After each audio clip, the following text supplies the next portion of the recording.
नमस्कार मंडळी, साध्या सोप्या रेसिपीजमध्ये आज आपण बनवणार आहोत पुदिना आणि कोथिंबीरवाले ग्रीन पोहे।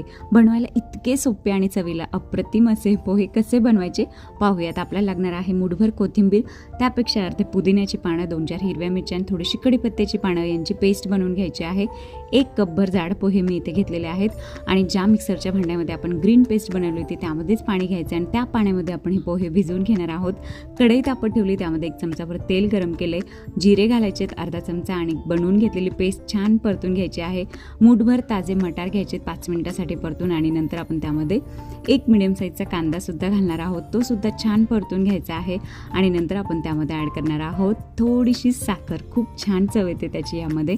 आणि भिजवून घेतलेले पोहे ॲड करायचे, चवीनुसार मीठ घालायचे आणि करायचे सगळं मिक्स। झाकण लावून 5 मिनिटांसाठी वाफ घ्या आणि परत एकदा सगळं छान परतून घ्यायचे। आपले रिफ्रेशिंग, दिसायला छान आणि चवीला अप्रतिम असे पुदिन्याचे पोहे तयार आहेत मंडळी।